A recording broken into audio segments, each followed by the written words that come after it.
Pump মালিকরা stock করতেছে, মজুত করতেছে, কালোবাজারি করতেছে। একটা পাম্প ধরেন না, এখন যা চাহিদা এটা তো চাহিদা না, এটা হলো প্যানিক। 30 লিটার দাও, দিতে গেছি 3 লিটার দেওয়ার পর আর তেল যায় না, টাঙ্কি ফুল। এই তো পাবলিকের অবস্থা। আমার পাম্পে তেল খালি, এই তেল পরে বলেন আপনি তেল দিব, আমি কি মাটি খুঁড়ে তেল দিব? পাবলিকের সংকট। এটা কি পাবলিকের সংকট মনে হচ্ছে আপনার? আপনার পাবলিকের সংকট না হলে টাঙ্কি ভরার পর তেল নিতে আসে, এটা পাবলিকের সংকট না? বলেন। এখন কতটুকু হিমশিম খাচ্ছেন আপনি? আমি তো হিমশিম পাগলই হয়ে গেছি। শোনেন, সরকার একটা জিনিস মনে রাখতে, তেল সরকার কাছে আছে, কিন্তু সব যদি তেল এখন দিয়ে দেয়, যুদ্ধটা যদি লিঙ্গার করে, তখন কি দেশটা তেল শূন্য হয়ে যাবে না? হবে তো। তখন আপনি কই তেল পাবেন? ফিলিপাইনের দিকে তাকান, হেঁটে যাচ্ছে অফিসে। কাজে এগুলো পাবলিকেরও চিন্তা করতে হবে, সরকার তো চিন্তা করবেই। আমরা তো পাগল হয়ে যেতেছি, আমরা এখন পারি না তো তেল বন্ধ করে দিই। কিন্তু ব্যবসা হয়েছে কি, এটা জনগণের কী অবস্থা হবে? আমরা যদি স্ট্রাইকে যাই, তবে জনগণের কী অবস্থা হবে? এই জন্য আমরা কষ্ট কইরা, কী অবস্থা আপনাদের? আমি মালিক, আমি ট্রেনে দাঁড়ায় সিরিয়াল দিতেছি, এগুলো আপনারা প্রচার করেন না কেন? পাবলিককে বলেন শান্ত হইতে, তেল পাবে, সরকারের কাছে তেল আছে, কিন্তু সেই তেলটা সাপ্লাই চেইন যেটা আছে, এই চেইনটা তো ঠিক রাখতে হবে। আপনি জানেন না তো, কালকে আমার এখানে প্রায় 10% গাড়ি আইসা ট্যাঙ্কি ফুল করার জন্য জবরদস্তি। কেউ তার মার অসুখ, কেউ চিরাং যাবো, কেউ মুখ জায়গায় যাবো। এখন ওই অবস্থার মধ্যে 2-1 জায়গায় সহমর্মিতে দেখাই দিয়ে বলছি, আচ্ছা ওনার 20 লিটার দাও, 30 লিটার দাও, দিতে গেছি 3 লিটার দেওয়ার পর আর তেল যায় না, টাঙ্কি ফুল। এই তো পাবলিকের অবস্থা। এখন যার বেশি প্রয়োজন উনিও তো এর মধ্যে পড়ে গেছে, আর আমরা কি করব বলেন? আচ্ছা, আরেকটা প্রশ্ন ছিল, আপনি নিজে, আমরা দেখতে পাচ্ছি নিজে আইসা সিরিয়াল মেনটেন করতেছেন, আসলে এই বিষয়টা কেন আপনার নিজে আইসা সিরিয়াল মেনটেন করতে হচ্ছে পাম্পে? কথা শুনে না, আমার স্টাফদের কথা শুনে না, মারামারি করতে চায়। এখানে আমি যে মালিক হয়ে যদি আসি, মালিক, আপনি জানেন আমাকে প্রায় দিনই পাম্প বন্ধ করে সে পুলিশে হেল্প নিতে হয়। কেন আমি পুলিশে হেল্প নিব? আমার পাম্পে তেল খালি, এই তেল পরে বলেন আপনি তেল দিব, আমি কি মাটি খুঁড়ে তেল দিব? তাহলে আমার তেল আনার জন্য একটা সময় লাগবে না? এই যে দেখেন আজকে শুক্রবার বন্ধ না, সরকারি বন্ধ, ডিপু বন্ধ, ডিপুর শুক্র শনি 2 দিন বন্ধ থাকে। সরকার 2 দিন ডিপু খোলা রাখছে। আমি সকালে পাঠাইছি, তেল নিয়ে আমার মাত্র রওনা দিছে। এটা আসতে তো ডানগঞ্জ যেতে 1 থেকে 1.5 ঘন্টা লাগবে না? পাবলিকে দেখছেন আপনি, তাদের ধৈর্য আছে? আমার গিয়ে তাদেরকে লাইনে দিতে হলো, তো কেন? তা আমরা কোন বিপদে বললাম ভাই, কোন দেশে বাস করতেছি? আপনি ফিলিপাইনের খবর নেন, কোনো তেল নাই। আপনি কি চান বাংলাদেশ তেল শূন্য হয়ে যাক? তো সরকারের তো দায়িত্ব, যাতে বেশি ক্রাইসিস হয়ে গেলে ওই সময় যাতে দেশটা তেল শূন্য না হয়।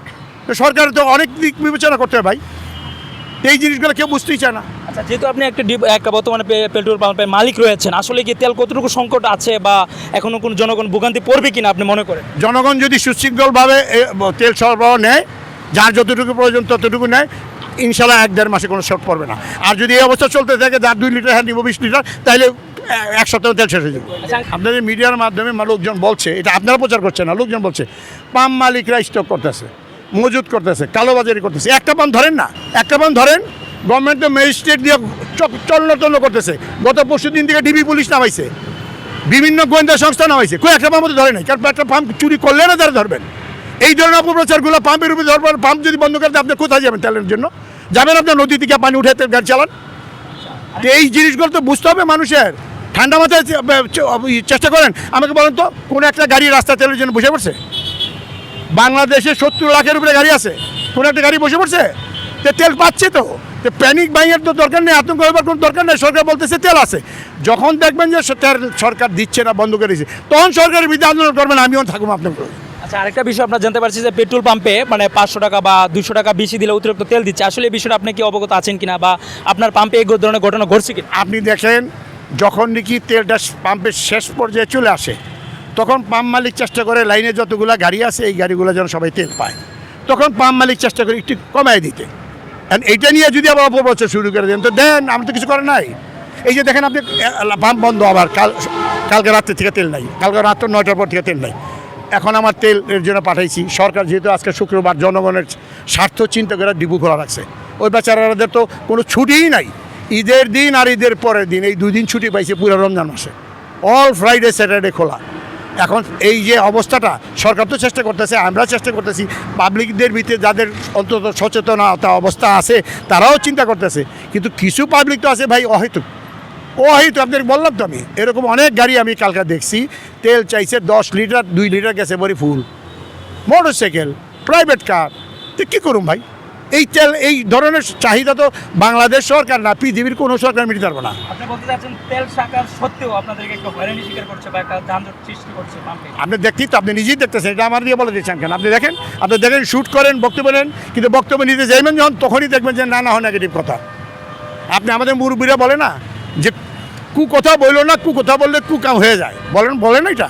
তো এই আমাদের অবস্থা তো তাই হতে যাচ্ছে। এখন যা চাহিদা, এটা তো চাহিদা না, এটা হলো প্যানিক, মানুষের ভিতরে একটা আতঙ্ক। এই আতঙ্কটা মানুষের দোষ না, আতঙ্ক তো কেউ না কেউ ছড়াইছে মানুষের বা ভোক্তাদের এর দোষ দেওয়া লাভ নাই। এই আতঙ্কটা তো ছড়াইছে, সেই আতঙ্ক হয়তো মাধ্যমটা ছিলেন আপনারা মিডিয়া, তাই না? এখানে এমন একটা অবস্থা সৃষ্টি করছে যে মানুষে এখন কেউরে বিশ্বাস করতেছে না।